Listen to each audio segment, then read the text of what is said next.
बिस्मिल्लाहिर्रहमानिर्रहीम। ये मेरा पेशेंट है 15 साल का, जो कि एक छोटा बच्चा होता है, ठीक है, जिसकी सर्जरी की गई पेशावर में किसी ने की थी, ठीक है।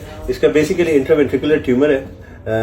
इसकी क्रेनियोटमी किसी ने की थी, आप देख रहे हैं यहाँ पे। इसकी क्रेनियोटमी पैराइटल एरिया में tumour actually intraventricular trigonal tumour था, ठीक है।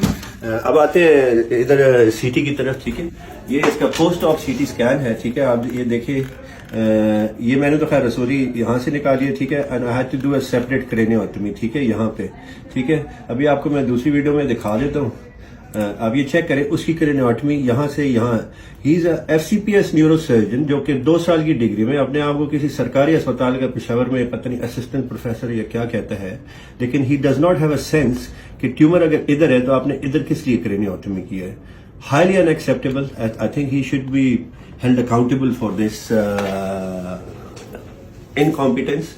अभी आपको इसी तरफ लेके जाते हैं, आप बताएं।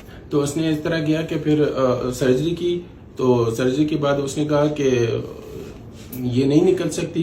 और हमने जब दोबारा वो किया तो उसी में ही पड़ी थी।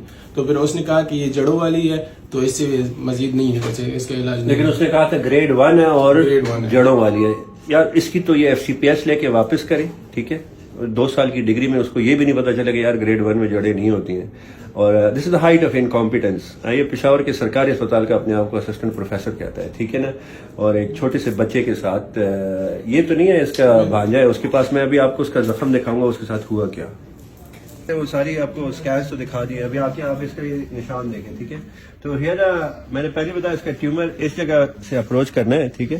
लेकिन इसकी इंसिजन प्रोफेसर साहब ने इधर से लगाई है। I mean he should be literally held responsible for this, okay. And अगर ये इंग्लैंड या अमेरिका में इस तरह की सर्जरी कोई करता तो ही would have been held accountable, probably उसका लाइसेंस कैंसिल कर दिया जाता। लेकिन पाकिस्तान में अकाउंटेबिलिटी नहीं है। अब ये देखें, इसके सर पे M बन गया है। क्यों? क्योंकि I had to approach from here. Already उसने ब्लड सप्लाई उसकी कट कर दी है। This should have been done. अब सीख भी लें कुछ मेरे से थोड़ा सा। आपने FCPS का तो कैंसिल ही है ना, 0 है बिल्कुल। आपको इंसिजन यहाँ से लेके सिर्फ यहाँ तक देनी थी और यहाँ से अप्रोच करके ट्यूमर निकालना था। लेकिन क्योंकि इस इंसिजन की वजह से मुझे यही इंसिजन दोबारा बनानी पड़ी, दूसरी तरफ ब्लड सप्लाई की वजह से, और जिसकी वजह से इसके सर पे अब M है। अब ये 15 साल बच्चे के साथ कितनी ज्यादती हुई है। मैं तो अभी कैसे होता हूँ, ठीक हो? जबरदस्त। पाकिस्तान जिंदाबाद। ये याद रखना, पाकिस्तानी मरीजों के साथ आप ये करेंगे। अभी तक तो मैं नाम नहीं ले रहा सर्जनों का, लेकिन I think enough is enough. पिछले 5 साल से मैंने जितने रीडू किए, मेरे ख्याल में मैं तो रीड ही करता रहता हूँ सारा।